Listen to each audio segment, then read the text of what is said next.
ऐ लोगों सुनो, कुसई कत्ल कर दिए गए। कुसई अब नहीं रहे। हमने अपनी आंखों से कुसई को कत्ल होते देखा है।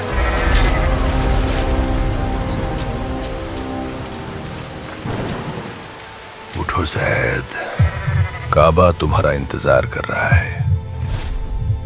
याद करो अपने बचपन को। ये वक्त तुम्हारा है। उठो कुसई। अपने बाप की सौतेली औलाद। उठो और मजबूत कर दे इस कांच की तरह नाजुक रिश्ते को। शायद यही वजह है कि वो लोग मुझे कुसई कहते हैं। क्या कहा? वो सरदार बनेगा? जंग का ऐलान करो। उठो कुसई और मक्का की तकदीर बदल दो। तुम्हारे अपनों को तुम्हारी जरूरत है। उठो कुसई। क्या आप इस जंग में मेरे साथ खड़े हैं? कुसई, तुमने नबी इब्राहिम की नस्लों को एक किया है। अब हम तुमसे अलग नहीं। उठो कुसई, काबा तुम्हारा इंतजार कर रहा है। अब जब कुसई ही नहीं रहा तो तुम नबी इब्राहिम की नस्ल के लोग भी जिंदा रहकर क्या करोगे? गद्दारो, हमारी जमीन पर हमारे खिलाफ तलवारें उठाते हो। आओ, ये काबा की सरदारी का किस्सा हमेशा के लिए खत्म करें। शुरू करो।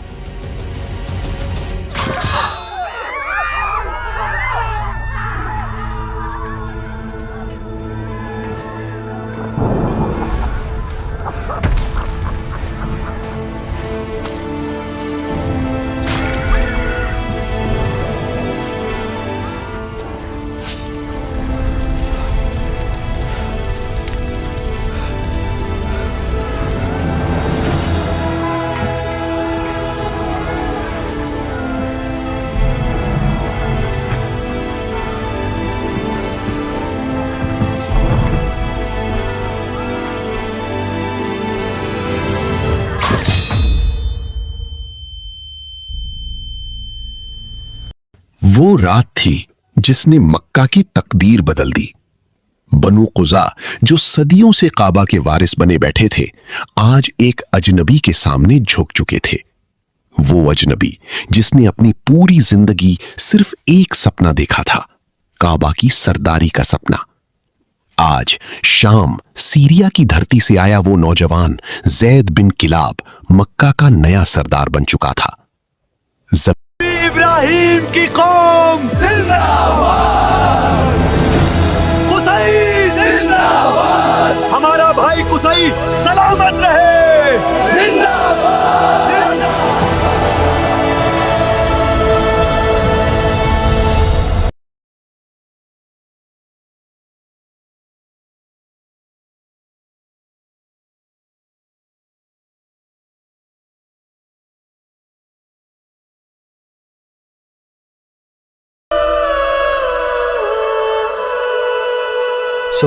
सुबह की पहली किरण जब काबे के गिलाफ पर पड़ी तो मक्का का मंजर कुछ और था।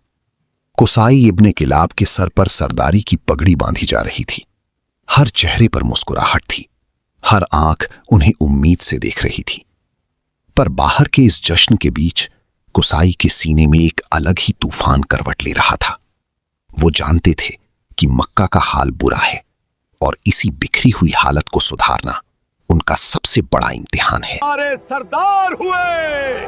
कुसई जिंदाबाद। नबी इब्राहिम की कौम जिंदाबाद। कुसई जिंदाबाद। मगर कुसाई इस बात से बिल्कुल बेखबर थे कि आज जो फैसले वो लेने जा रहे हैं वो सिर्फ मक्का की तकदीर नहीं बदलेंगे, बल्कि 150 साल बाद उन्हीं फैसलों की गूंज पूरे अरब में सुनाई देगी। क्योंकि अल्लाह सुब्हाना हुआ ताला एक खामोश तैयारी कर रहे थे। ऐसी तैयारी जो अपने महबूब मोहम्मद के इस दुनिया में आने से पहले शुरू हो चुकी थी, ताकि जब वो नबूवत का ऐलान करें तो पूरा मक्का, पूरा अरब इस बात की गवाही दे सके कि वो कोई आम इंसान नहीं है, बल्कि कुरैश के सबसे इज्जतदार खानदान के बेटे हैं। वो अस-सादिक हैं, वो अल-अमीन हैं और सबसे अहम वो अल्लाह के प्यारे नबी मोहम्मद हैं। कैसे अल्लाह के रसूल सल्लल्लाहु अलैहि वसल्लम की नस्ल में जैद नाम के एक बच्चा पैदा हुआ। मुतलिब का बाप मट्टी से दूर, वो शाम में बड़ा पड़ा। एक ऐसा बच्चा जिसने अपनी सारी उम्र एक गैर को अपना बाप माना। पर जब दोस्तों के एक ताने ने उसे बताया कि जिस इंसान को वो अपना असली बाप समझ रहा है वो तो असल में उसका सूतीला बाप है, तब जैद की दुनिया बिखर कर रह गई। तुम तो एक कुसई हो, एक अजनबी, अपने बाप की सौतेली औलाद।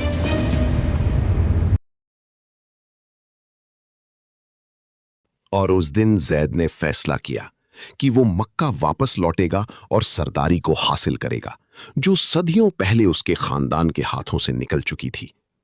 मक्का वापस आकर जैद ने जद्दोजहद की, पूरे दिल से मेहनत की और देखते ही देखते मक्का के सरदार हुलैन हिमीशा के खास हो गए, इतने खास कि हुलैन ने अपनी बेटी हुब्बा से जैद की शादी का।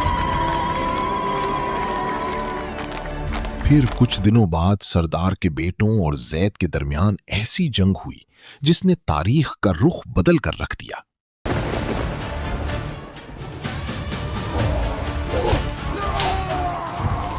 सदियों बाद जैद मरकसी इब्ने खलाफ मक्का के सरदार बन चुके थे। कई सदियों के बाद अल्लाह के घर काबा को उसका असल वारिस मिल चुका था, लेकिन यह तो बस शुरुआत थी। जैद को अभी बहुत बड़े बड़े कारनामे अंजाम देने थे। तो हुआ ये कि एक वक्त में काबा के सरदार हुतैल सख्त बीमार हो गए।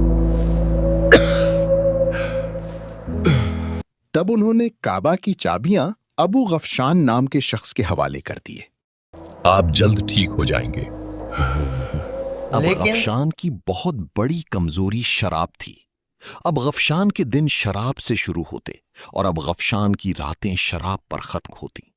और एक दिन अब गफशान को शराब की इतनी बुरी तलब लगी कि वो पागलों की तरह पूरे इलाके में इधर उधर भटक कर लोगों से शराब मांगने लगा।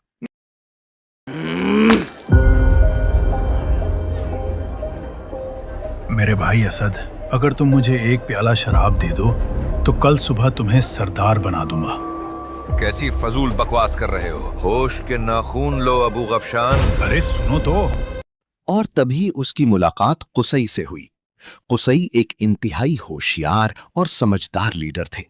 वो जानते थे कि काबा का कंट्रोल कुसई के पास वापस आना सिर्फ उनका हक नहीं, बल्कि कहीं ना कहीं इसमें अल्लाह की रजा भी शामिल है।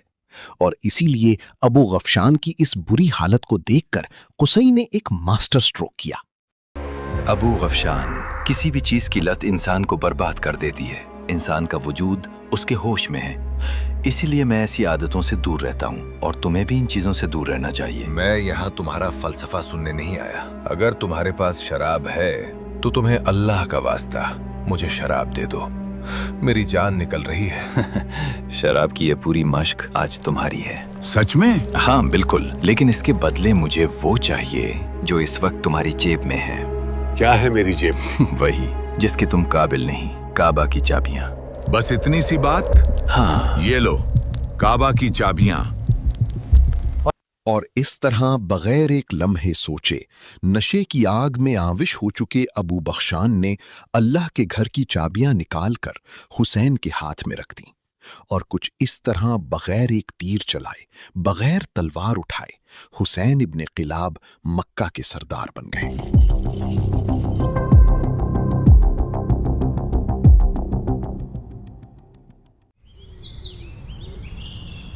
अगले दिन जब वो होश में आया, नशा उतरा और उसे अपनी बेवकूफ़ी का एहसास हुआ तो उसके पैरों तले जमीन खिसक गई।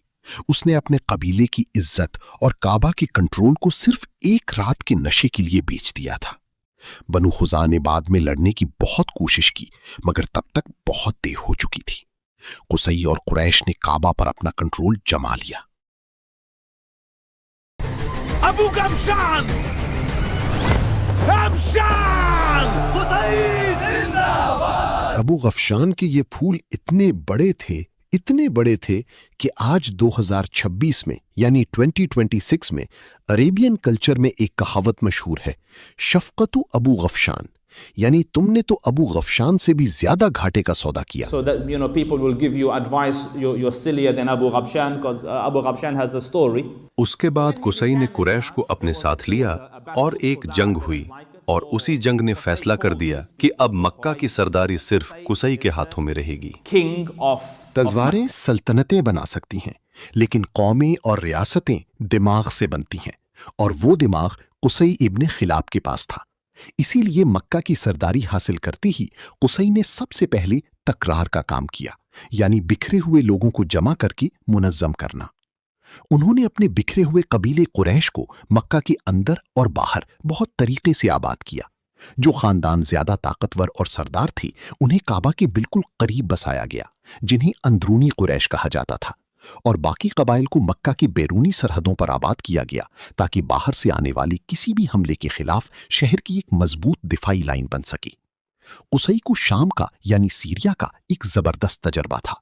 उन्होंने अपनी जिंदगी का बड़ा हिस्सा वहां गुजारा था, इसीलिए वो चाहती थी कि मक्का के अंदर भी तरक्की हो, कुछ तब्दीली आए।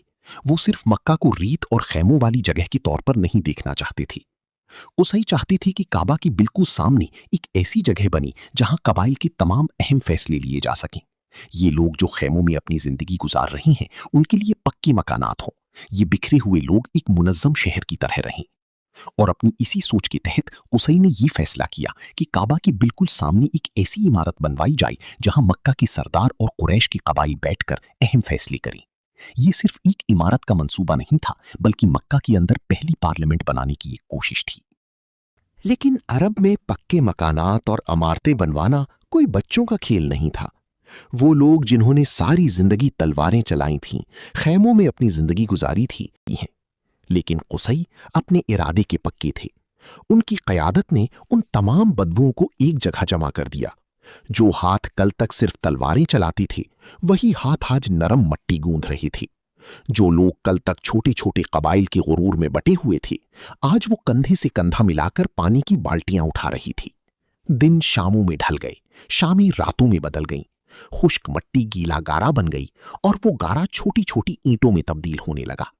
उन ईंटों को धूप में सुखाया गया, आग में तपाया गया, जमीन पर नक्शे खींचे गए, और आंखों में एक नई मक्का की ख्वाब बसाई गई। पहली बार मक्का की जमीन पर हर उम्र का इंसान एक साथ मिलकर मुस्कुराकर अपने आने वाली कल की बुनियाद रख रहा था। और देखते ही देखते वहां मट्टी के पक्के मकानात का एक छोटा सा शहर आबाद हो गया। अब न उन बदबुओं को तूफानी बारिश का खौफ था, और न ही उनकी जिस्म को झुलसा देने वाली धूप की तकलीफ। कुसई अपने लोगों की इस मेहनत को देखकर मुस्कुरा रही थी।